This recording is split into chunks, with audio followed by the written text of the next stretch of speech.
తల్లిదండ్రులు వెంకమ్మ, వీర్రాజు. ఈయన శ్రీకాకుళం జిల్లా పర్వతాలపేటలో ఆగస్టు 29న 1863లో జన్మించారు.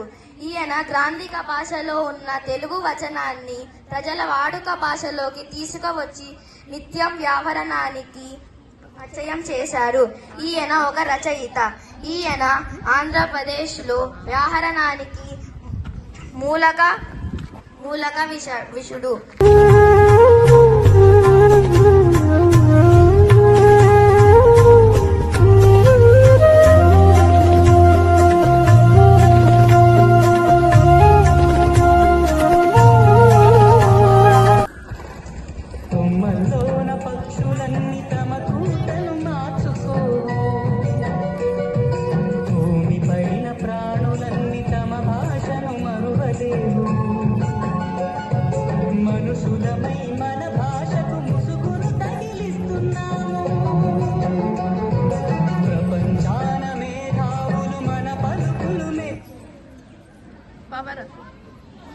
మన పలుకులు మెచ్చినారు, పొరుగు రాష్ట్ర కవులు కూడా తెలుగును తెగ పొగిడినారు. ఆంధ్రులమై మన భాషకు అన్యాయం చేస్తున్నాము.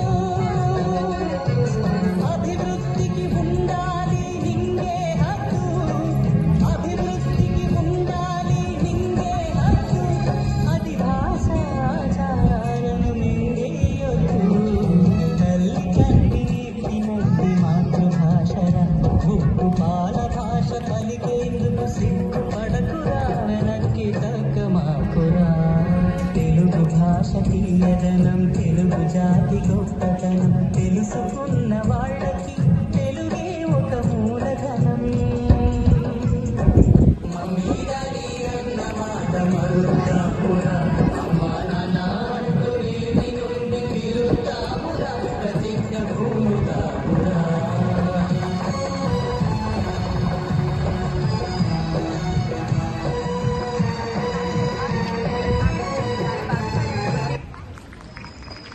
పదము విన్న చాలు మనసులోనా, పదనిసలే మీటు నరనరానా.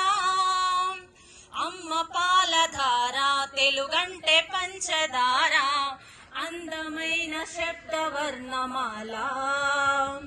పిలువరనోరారా తెలుగులో మనసారా, శత్రువైన మిత్రుడవ్వడా. ఎల్లలన్నీ ఎగిరిపోయి ఎల్ల భాషలెరిగి ఉన్న మాతృభాష మధురమెప్పుడు తరగిపోదురా. భావమే భాషగా జీవమే పోసుకుందిరా. తెలుగు జాతి గుండె గొంతులోనా తేనెలొలుకు తేట తెలుగువానా. పుట్టింది తెలుగు ద్రవిడ భాషగా, త్రిలింగనే పదం నుండి తీయగా. అమరావతి స్తూపం చూపించేగా, నాభవును తొలి తెలుగు శబ్దంబుగా. భారతమే చూపిన భాగవతం చదివిన తెలుగు భాష వెలుగు తెలుసుగా. ప్రపంచ భాషలందు లెస్సగా, తెలుగు జాతి గుండె గొంతులోనా తేనెలొలుకు తేట తెలుగువానా. కవిత్రయం తిక్కన్న నన్నయ్య ఎరా ప్రగడ, అష్టదిగ్గజాల జలది వికట కవుల పద్య వెలది. తెలుగు నాట కీర్తి పంట రాయల రతనాల ఊట, తెలుగు భాష పతాకాన్ని ఎగరేసిన జగజ్జేత. తెలుగించే మొల్లా రామాయణం, కదిలించే చలం కలం శ్రీకలం. తెలుగుదేల ఎన్న దేశంబు తిరుగేను, తెలుగు వల్ల పుండ తిరుగకండ. ఎల్లను పొను నెగుకవే వాసాడి, దేశ భాషలందు తెలుగు లెస్స. ఇది ఎక్కడి నుండి రచించబడిందంటే కృష్ణదేవరాయల ఒక పుస్తకంలో రచించబడింది. ధన్యవాదాలు. జాతి రాజా రాజమార్తాండ సాహితీ సమరాంగణ సార్వభౌమ శ్రీ శ్రీ శ్రీ కృష్ణ కృష్ణదేవరాయలు వారు విచ్చేస్తున్నారు.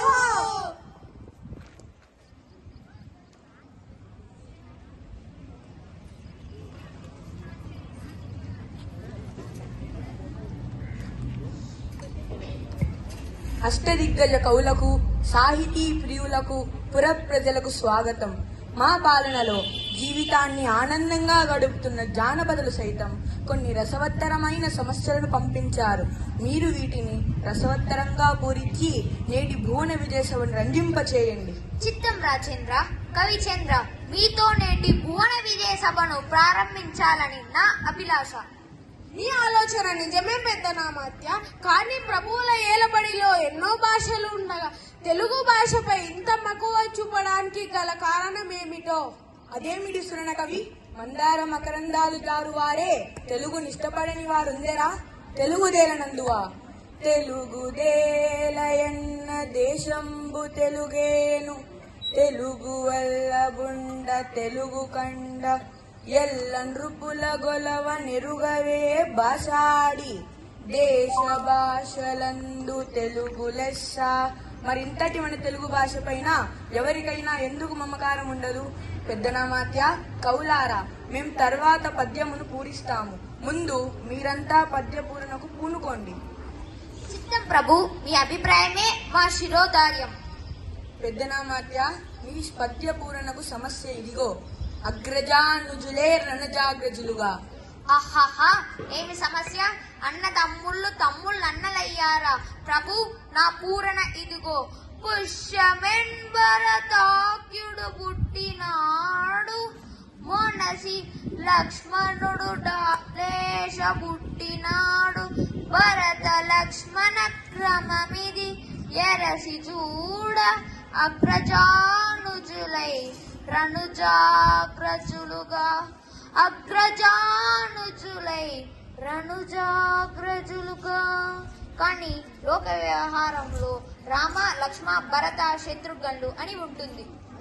కరినెత్తుగా పోయి ఎలుక కలుగున దినియన్. దీన్ని అర్థవంతరంగా పూరించండి భట్టుమూర్తి గారు. పల్లె జీవనలకు సుపరిచితమైన చక్కని సమస్య ఇచ్చారు మహారాజా.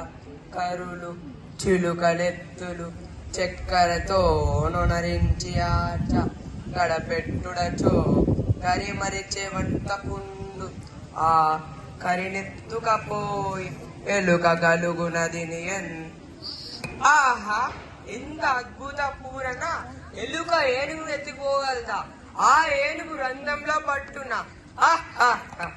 ఏనుగులు, చిలుకలు, ఎద్దులు మొదలైనవి చక్కెరతో చేసిన బొమ్మలు. వ్యాపారి పగలంతా వీటిని అమ్మాడు. సాయంత్రానికి అన్ని ఎత్తిపెట్టి ఒక ఏనుగు బొమ్మని మడిచాడు. దాన్ని ఎలుక రంధ్రంలో ఈడ్చుకుపోయిందనే వీరుల విందుగా ఉంది. బహుబాగు. కృతజ్ఞతలు మహారాజా. ముద్దు పలుకుల ముక్కు తిమ్మన కవి, అందుకోండి. గాడిద ఏడ్చం గదన్న ఘన సంపన్న. రాజశేఖర, మానవులలో ఆడిన మాటను తప్పేవారు కొందరున్నారు, కానీ జంతువులలో దీనిని చూడలేం. అయినా దైవ కృపతో పూరించెదను. ఆడిన మాటను తప్పిన గాడిద కొడకంచు దిట్టగా విని, అయ్యో వీడా నా కొడుకని యొక్క గాడిద ఏడ్చెన్ గదన్న ఘన సంపన్న.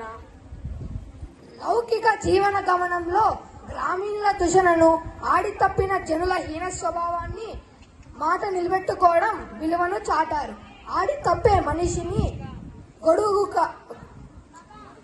గాడిద కొడుకని తిట్టినప్పుడు విశ్వాసానికి మారుపేరుగా నిలిచిన గాడిద కొడుకు ఏడ్చిందని అన్నారు. బలా దూర్జటి తిమ్మన కవేంద్ర లోకరీతి భీతి లేకుండా పలికారు. ఇప్పుడు నడనన నాన నానన నానన నానన నానన. దీనిని భారతార్థంలో ఒక పద్యం చెప్పండి. ప్రభు అక్షర విన్యాసం తప్ప అర్థం లేని సమస్యనిచ్చారు. అయినా చక్కని పూరణ కావిస్తాను. నిన్ను నిన్ను నిన్ను నిన్ను నిన్ను నిన్ను నిన్ను నిన్ను నిన్ను గనిలయతాల సంగతుల గానకల పరిపూర్ణ మానస, అమ్మున పలుకు నిరాగముల మొలము నల్లుచు పలుకు నిట్టులన్ నా